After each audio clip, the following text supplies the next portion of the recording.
I made it to Clarington, Ontario, to the CanCam Aeon laser showroom, and I'm about to get a demo, so you can come with me, see what this laser is all about, and we're gonna see if we're gonna buy a laser. It's exciting. Hey everyone, I'm here with Liam from CanCam. We are about to review the Aeon Mira 9. All right, let's do it. Let's jump in. The Aeon Mira 9 we have here in our demo room at CanCam. This one is equipped with a 100-watt tube, so that's why you see the tube extension sticking out the back. Start by inside of the laser, going over some of the features in the bed, and then we'll move to the back. I'll show you some of the key included features on this machine. Some of the main points to be aware of with the Mira 9. Obviously you have your 900 mil by 600 mil working area. So that does come with a honeycomb bed as well as a knife table. Both can be used for different applications. Okay. And that's included in the machine when you get it? Yes, that is. Awesome. Better visual of that. Both come in the machine, and depending on the application you're working on, can be advantageous to take them out for different projects. If you need a little bit more height, this just comes out and you'll see the knives down below. Okay. If you're doing cutting out, it's sometimes nice to take out the honeycomb as well. Things like acrylic, if you cut through, sometimes we'll have a little bit of flare up, just the laser beam hitting the metal. So to avoid kind of a rugged edge on your cutout, it's usually nice to take out the honeycomb, put the plastic on the blades and have a bit of a space so it has the ability to fall through afterwards and not risk any markup or flare up. So it just slides out? Yeah, it just comes right out. Okay, cool. Those are a little marked up. That's what it looks like when you've used it for a bit. Yeah. I'll move the bed down so you can see it at full dab. So this at the very bottom is going to give you your full 5.9 inches of clearance. Okay. You'll note that the bed is motorized, so that is a key component that the autofocus feature of the machine uses. When you engage the autofocus, it in turn moves the bed up and touches off this gold pin here. We'll go over that later when we still have the cut. But here's the rotary port. You would take out these knives to allow room for it, just like so, and plug it in. So would you take out all of the knives or just a certain part? Yeah, I would typically take out all of them. Put in like so.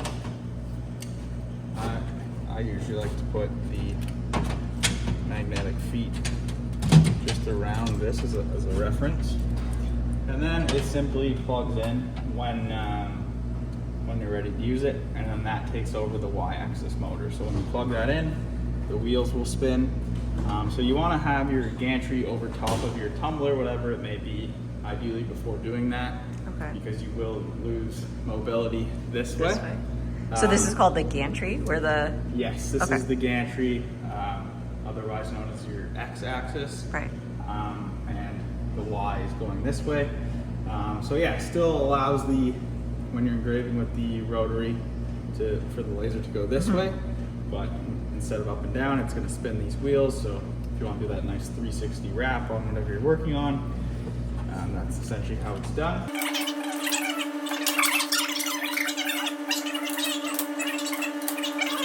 You have your 600 millimeter by 900 millimeter workspace. A unique feature with the Mira 9 is you have the front access door as well.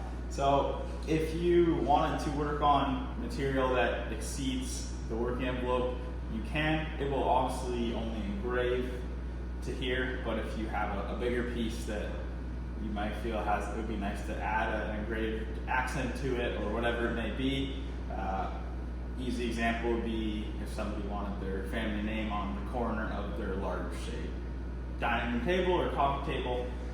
What you could do is drop this down.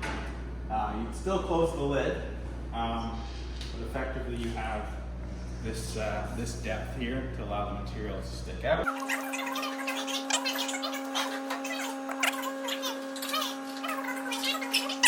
So while we're still inside the laser bed, I will just show you a little bit more. So we'll just bring this a little closer to us, but you'll see the laser head have the nozzle. The nozzle is where the laser beam obviously travels through. It does utilize the built-in air compressor in the machine to provide air assist at the cutting head, which is going to help with depth of cut and overall charring, just your finish. This gold pin here is your autofocus, so we'll do that before you run the cut today. As I mentioned before, the motors underneath the bed come up. This pin will touch off of your material and get you exactly 2 inches away from the material so that you're in focus. From there, we'll sort of transition to back side of the machine, starting with the first focal lens in the mirror. So how the laser beam gets here is it travels across a 3 mirror optic path. Essentially, this is the last mirror and this is the focal lens down here. So your laser tube in the back, which we'll show, is firing into the beam combiner and then into the first mirror. It's essentially going to bounce off this mirror, bounce off to the second mirror that travels with the gantry, and then finally bounce into the third mirror, down into the focal lens and engrave on your material. So owning the laser, you'll get to be familiar with keeping your mirrors aligned. That is something that we teach you in your training when you get the machine, and there is lots of documentation on doing it as well, but it's something that might take you a little bit the first time you do it, but it does become common practice and most people are able to get it down to 10 minutes or so. Do you have to align the mirrors every time you turn the laser on, or is that like when you first get the laser, you have to make sure it's set up properly? Yeah, you shouldn't need to do it every time. I mean, it would be definitely a good industry practice just to ensure that before you starting your program, you are absolutely aligned. It's important to do after you clean your mirrors, which that is another maintenance tip. So taking them out and cleaning them, you'll want to make sure they're back in place afterwards. Just from if you are running the machine lots, if you ever notice results starting to vary, if something that normally cuts through didn't, as an example, maybe there might be a sign to check your mirrors, maybe something got nudged or just slightly out of line. The odd time you may, bump into something by accident. They're very robust, heavy duty machines, so it's unlikely, but that's something you can always sort of check first as just in case. But typically you're just doing it after cleaning, after shipping, or replacing a mirror. So just over general wear and tear, the laser beam going into the mirror will last, if you're using the laser, let's say every day, about 12 months or so. Okay.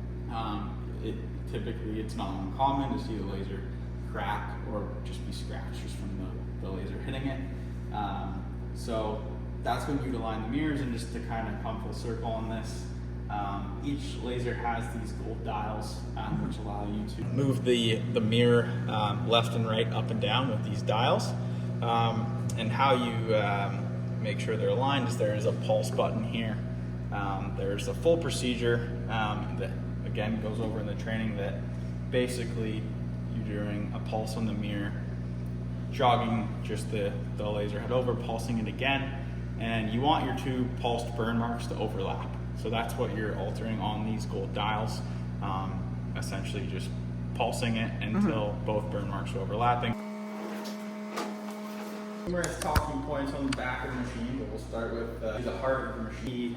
100 watt CO2 greasy laser tube here, and the tubes around it are just coming from the built-in chiller. But there's the beam combiner and the mirror one that I referenced. You do have access to the mirrors just from the side panels of the machine. So that same triangular key I used, you can get in here as well as here to do the gantry mirror. Or the machine is on the stand, which is an option for purchase as well. It is open at the back, which is nice to just keep, you'll see we have some sheets, just some storage if you need. You'll see some users turn the stand around just to have their storage more accessible, which is fine. But yeah, some of the built-in features. So starting with the chiller, that is what's going to keep the laser tube cool. It doesn't need to be filled with distilled water. That's something you'll do when you get the machine before you start it up. And that's in this here? Yes, so you fill the water here. We usually recommend going to just above normal. Okay. It will give you a temperature display. We recommend basically 18 to 24 degrees is what you want to see the laser running at.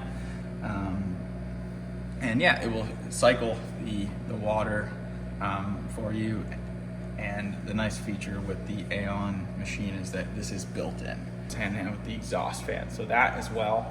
Some old school lasers, you'll see a side unit that is essentially the exhaust fan. This is built in as well. It is fit to spec for the working area of the Mira 9. Essentially, each Aeon laser has the appropriate size exhaust fan. That is all going to a 6-inch dust port. So we supply the flex hose with the machine. Essentially, you can attach that to a window, door, once you put the water in a plug-and-play unit. So you'll see your standard 110 volt wall outlet. But yeah, very standard. You don't need to worry about 220 power. Nice. Just a standard plug, which again comes with the machine. And then does this tube come in it? Like this is your... Yes, so that will be... It'll be in the machine when it ships to you? That'll be mounted in place, ready to go. Awesome. That is something that is tested just in the assembly process by our team here, just to make sure you're getting a functional tube, and then water is drained before shipping. It's all in place, ready to go from there. So, do you ever have to replace the tube portion of it? Yeah, so that is one thing on the machine. It will be many years out. They do last anywhere between 8,000 and 10,000 hours is the typical rating for them. Finally, on the back of the machine, you can add an additional external air compressor. We see a lot of people do that if they're looking for just a little bit more air at the cutting head. Can help with depth of cut, can help with a little bit of charring to eliminate the need to do any masking. So that is an option. You can add that. Again, there is the built-in air compressor, which is enough for some people, but it's just an addition. So this is just 1/4 inch vaulted birch ply, which is pretty common for a lot of our laser users. Starters, we will pull out Lightburn. So here's the Lightburn, which we just made a quick design for Leslie today. Nice thing about Lightburn, we find a lot of our users like to just plug in with the USB cable we give right to the machine because it allows you to make little last minute changes to your design, and the laser is fully operational from this side of Lightburn. So it has similar features that are over on the keypad, like your frame, your autofocus, your start and stop. You can jog around the machine still with these arrows here.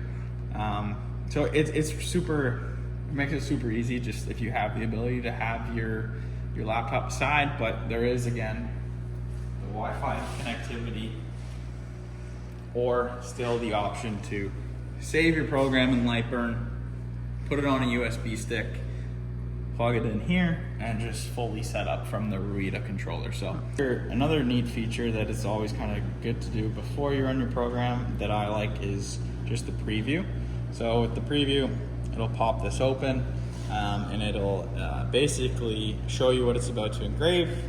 It'll give you an estimated timestamp. So it's saying that this is going to take 2 minutes and 46 seconds. You drop in a cut library. So it lists a number of different materials that you can use with the laser. So you have things like acrylic, different types of wood, glass, leather.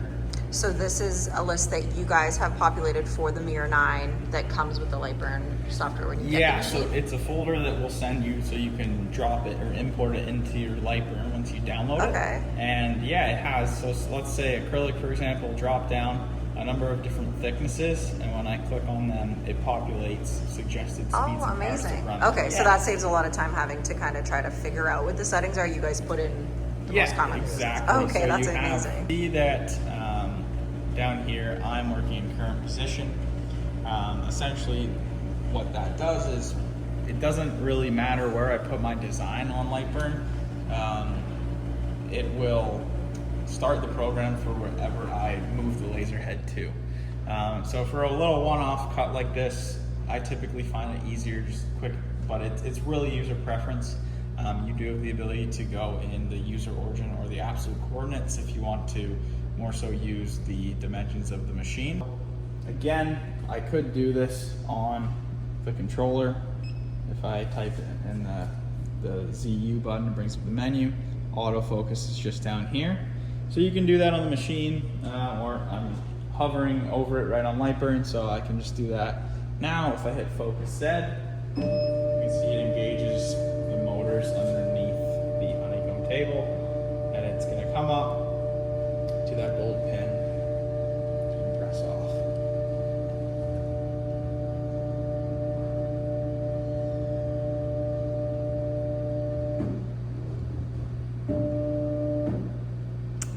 Cool.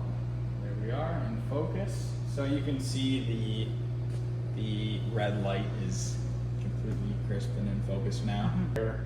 Your design is actually going to show on the board beforehand. So you have an option to do a square or a frame, or sorry, a circle frame, square or circle. Because we're doing a circle today, I'll do the circle, and then it's just going to show where it's going to actually start working. And so it gives you an exact location. Even though we're doing a circle, you can still do a square. It's a little quicker sometimes, but just gives you that reference to show where it's going to go. So now that we've done our autofocus, our frame, happy with the design and the specs for my speed and power, we're effectively good to go. Awesome. So this is where, if you weren't using a filter box, you would need to engage the blower switch, which is going to turn on the exhaust fan. So that's important to remember. That's This one here. just to make sure, you're Gotcha. properly getting all the smoke that's generated out. So you do have to turn that on? Yes, so this is Okay. something that is manually turned on. The air assist comes on as you start the laser automatically, but that is a manual feature. Okay. So at this point, I'm going to turn on our filter box instead. Before we start cutting, do we have to secure the material or anything, or do you just put it in and start cutting right away? For a cut like this, we're safe to just leave it as is. There may be some projects that we do where using a magnet could be beneficial if it's a larger workpiece, or it may have a tendency to be lighter and have a little bit of movement by the exhaust fan. Something like cardstock would be an example of that. The exhaust fan or the air assist will roll around a bit. So something like this would be fine. But one thing we need to do before we start the machine is just make sure we have our safety glasses on. So that's important to do before starting the cut, and then we'd be good to go. Alright, let's do this. Perfect.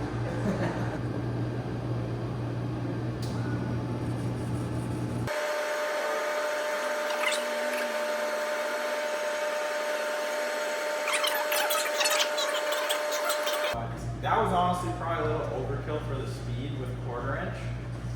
I think I put it at 6 millimeters per second. Okay. But if I probably went up to like 12 or 15, it would have still cut through. I just like to absolutely make sure. And if it's kind of black on the edge, that's one way to tell. You can kind of dial it, get faster, and then you want to like just cut through so it ideally keeps more of a brown finish. Okay. Or But like that a would true just wood like color. stand off. You can sand it off, or I usually just get a wet cloth Okay. and wipe it. But you can see, so 440% is a kind of a nice.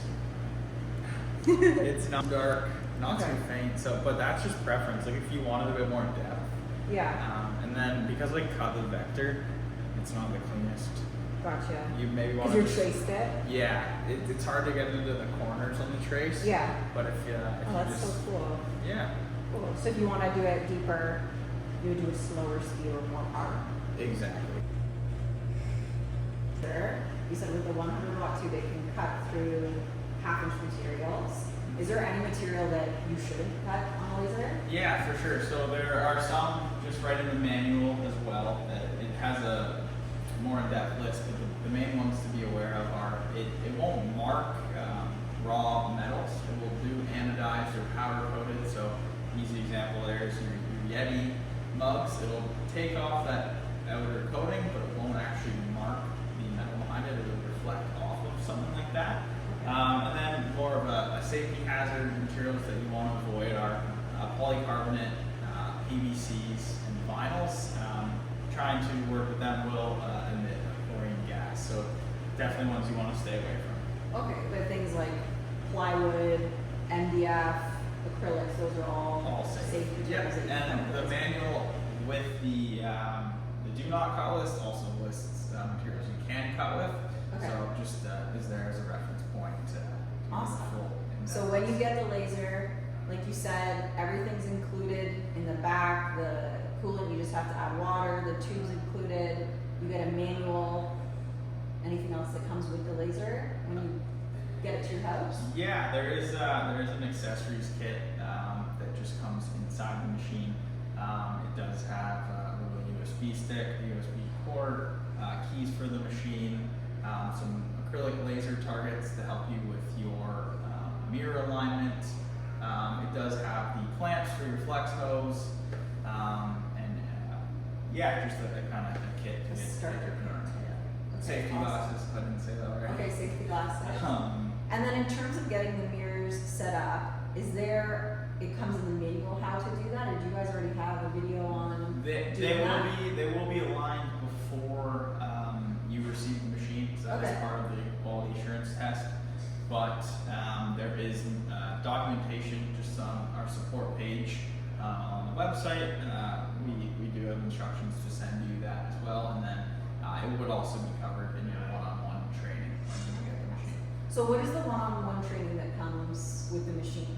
Yeah, so you can either do that here in person in our demo room or over the phone.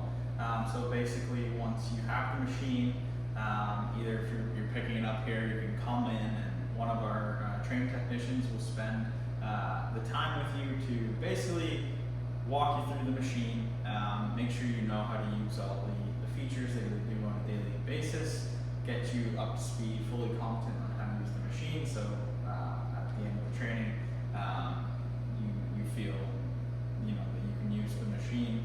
There will obviously be more to learn with it, but just so you know all of the main features to get started. And that training is included? That's in the order? included. Awesome. If you are able to come here, we can again do it in our demo room or do it over the phone. A lot of people do the phone option just because not everyone is as close to us here in Newcastle. And it is typically about an hour to hour and a half of review and allows time for questions. And if you ever need additional training, we can always book some more time with you. We of course do have lifetime phone and email support for the machine, so you can always reach out, and just contacting our support channel does create a ticket for one of the technicians to review it, diagnose, and help get you back up and running, or just answer any questions you have. Awesome. Drops right into a queue for them to see right away. And is there any type of warranty on the laser when you buy? Is that included with the purchase of the machine? Yeah, so the machine does have a full 1-year warranty for parts. As soon as the machine's in